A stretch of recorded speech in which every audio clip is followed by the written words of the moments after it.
How do you know if it's time to quit? Hi, welcome to another episode of Business Mindset Mastery. My name's Heather Gray. I'm a mindset and performance coach over at ChooseToHaveItAll.com, where I work with business owners, leaders, and entrepreneurs to help them live their best lives and run their best businesses. And today we're talking about a common problem that a lot of entrepreneurs share. When you launch a product into the world, when you put out a service and you put yourself out there and nobody buys, what do you do next? Is it a sign that you should quit? How do you know whether or not you simply need to pivot? And how do you know when it's time to just dig in deep, look down, get started, stay in your lane, and stay the course? It can be really hard to sift out the feelings of failure, discouragement, and rejection from the business sense that comes with knowing what to do next. We've got a listener question, and I'm going to dig right in.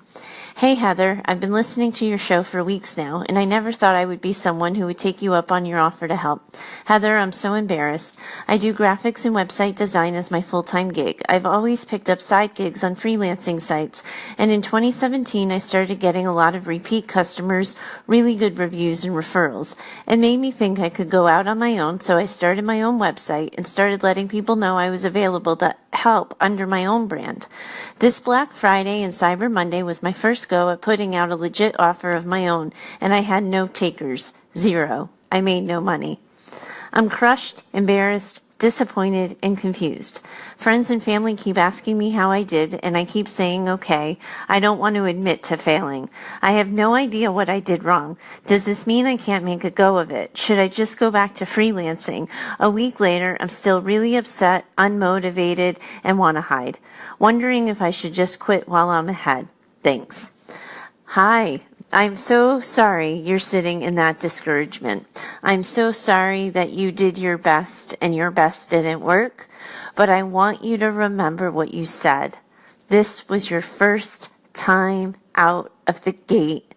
No, you don't quit right now. You are so far away from quitting. You're so far away from pivoting. You do not need to quit. What you do need to do is recognize the difference between your embarrassment and the need to change your business plan. The thing that stands out to me here isn't the fact that you got a big old goose egg in your first launch. It's the fact that you told me you're embarrassed, that your friends and family are asking how you did, and you have to say or admit publicly that you didn't make any money from it, that your first time out of the gate didn't work. But if you quit right now, you are ignoring all of the positive reviews, all of the testimonials, all of the customers that have led you to believe that you're really good at this. You're also ignoring any acclaim, any accolades, any recognition you might be getting at your full-time job for this skill set. By no means do you quit simply because it didn't work on your first try. I want you to think about something right now. If it came too easy, you would never learn what you need to do differently. I wish it wasn't this hard.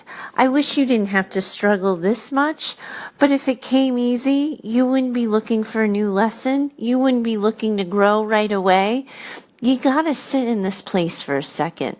I know you're disappointed and I know you're discouraged, but it is a complete overreaction to think about quitting simply because you put out one offer and nobody bought. Hang tight. Stay tuned on the other side of this break. I've got your back with more.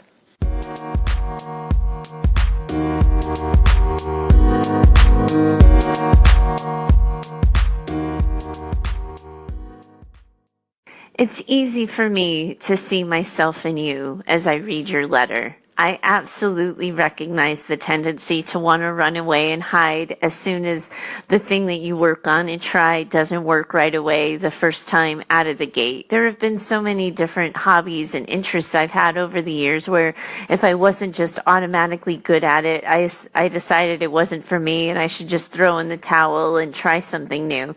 I recognize the tendency, and the tendency is this protective measure we have to protect ourselves from the disappointment it feels when we try our best and our best doesn't work. So you have to feel this. You get to be discouraged. You get to have a day where you just don't want to get out of bed and you don't want to try and you want to hide behind the devil you know in your full-time job and a freelancing site. And if you do that for a little while you get your courage back, while you get your drive and motivation back, that's fine. There's no harm in that. But there's absolutely no reason to quit right now. You have barely started. And so don't even think about quitting. You're not even in a pivoting place right now. But the thing that stands out in your letter is the way you went about this, and you may have had more details than you shared in your letter, but you're telling me, I've been doing this as my full-time job. I've always had a side gig doing it. The side gig was going really well. I was getting a lot of attention. People wanted to buy from me, so I thought, hey, I'll go at it on my own. If that's the series of events, I want to first praise, recognize, and let you know that I respect your ability to take immediate action, to see the opportunity, to recognize that something that you do well could become something bigger. You dared to dream, and that always, always earns my respect. But it also sounds a little bit like maybe you didn't make a plan for it. That when you're on a freelancing site, the clients find you. They go to places like Fiverr. That's where I went when I wanted my first logo designed. And they go and they look at people's portfolios and galleries of work and they pick you. And you don't have to do a lot to stand out. It's on the buyer to enter what they want in the search bar, and suddenly your name pops up in front of them and they get to choose you. When you own your own business, when you're developing your own brand, it becomes your job to put yourself in front of other people. And my guess is that's a little bit new to you in this arena, because when you work full time, people probably go to your bosses, they go to your company for what they want their product or service to look like, and your boss assigns the project to you. My guess is you don't have to put yourself out there in your full-time job to get a lot of clients, that your clients are largely assigned to you by a boss or a supervisor. And then you replicate that when you're on the Fiverr or the Upworks of the world. So my guess is here you have your ability to design a brand, to design a website. It probably was easy for you, but that's not a business plan. And I've made this mistake myself in my own business, that it doesn't count that you have a business just because you have a website. You have a product and a service and a skill set, but it's still on you to have a plan and a strategy to let people know who you are, what you do, and how you serve. And I want you to take a moment of self-examination and self-reflection, and I want you to think about how many eyeballs you realistically got your offer in front of. If you have an email list, did you let them know about it? Did you follow up with them about your offer after you first told them? Or did you put it out once and assume that if they weren't interested, they wouldn't buy? Because the fortune is in the follow-up. I would want you to look at and consider too your social media presence. But you see where I'm going. Did you tell people who you are, what you do, how you serve, and your offer so they knew they could buy? Because it is simply not true that if you build it, they will come. What I'm basically asking you here is, did you sell your offer? Did you get in front of people who needed graphic or web design about what you could do, how you could help, and did you ask them what they needed? Or did you perhaps assume you already knew what they needed based on what people have already bought from you? Because people go to the Fiverr sites and the Upwork sites for all kinds of different reasons, and you can fill a variety of needs. You could be helping somebody with their website one day, their Instagram post another, and their YouTube cover banner another. So you could have been doing tons of different things for people on these larger freelancing sites. But under your own brand, do people know specifically what you can do and how you could help? And do you specifically know what they need and what their pain points are? Now, I'm not a business coach, and I'm giving you a lot of business building advice. So the first thing I'm going to tell you to do is make sure that you find yourself some resources on building business plans, building an online business, brand identity, and all of that. And there are a lot of good resources out there. I myself am a member of the Screw the 9 to 5 coaching community, but there's a lot of other brands out there as well that you could look into and explore. But you want to know what your business plan is. You want to know what your business strategy is. And you want to have a clear offer that identifies your client's pain points. And at Black Friday, at that Cyber Monday sale, the first thing that comes to mind for me in the terms of like graphic design and website world and all of that stuff is anything that's done for you type service. I myself just actually hired somebody for this very thing, to do a project for me, because in the middle of the holidays, I knew I wouldn't have time. So make sure that your offer is reflected well in the needs of your community. I would want to make sure that you ask those questions, that you did those things before you even contemplate for a millisecond that it's time to quit or pivot. Because my guess is that because the people always found you, because they always were able to be happy and satisfied with what you delivered, you just thought that that's what would happen this time.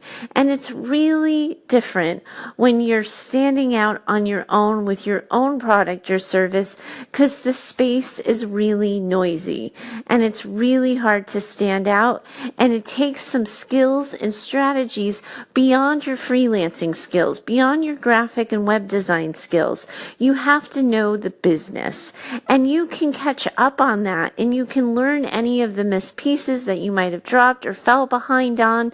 There's options here, but you can't think about quitting before you take a moment to self-reflect on how you moved through this product or service as a business owner.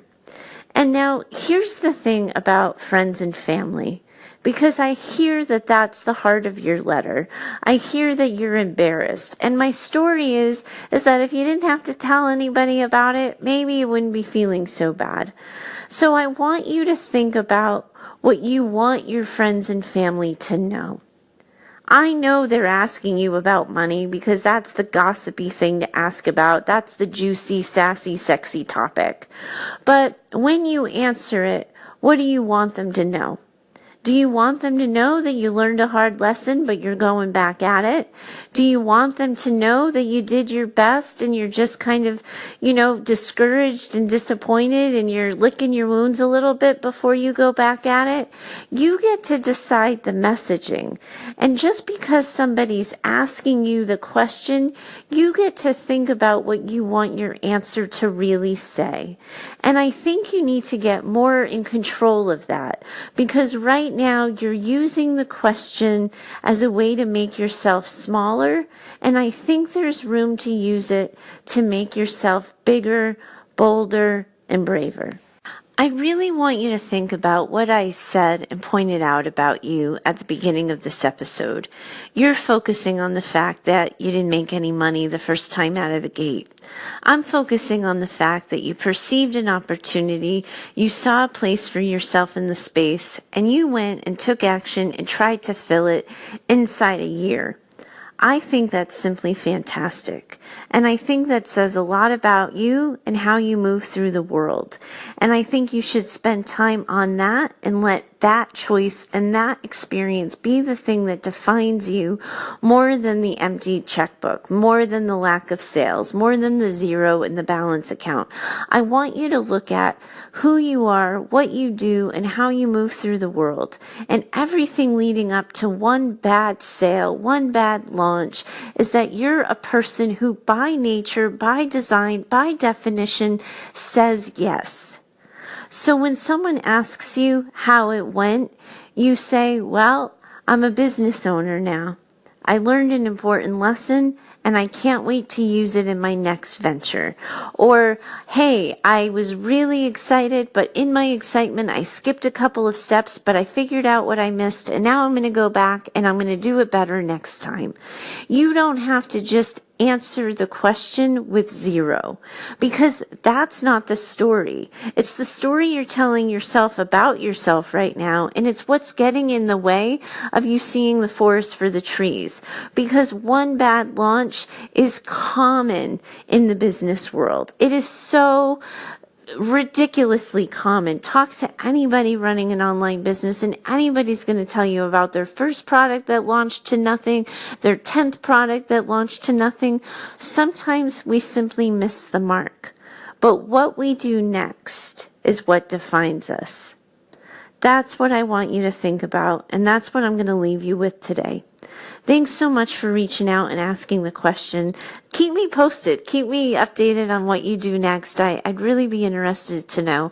And if you have a question that you have for me and you'd like my 2 cents, I really encourage you to reach out. It makes for a really good discussion on the show, and I'd much rather be helping people individually with their problems than just imagining what you might want me to talk about on any given day. Thanks for joining me today. My name's Heather Gray. You can find me at heather@choosetohaveitall.com. Bye for now, and I'll be talking to you again tomorrow.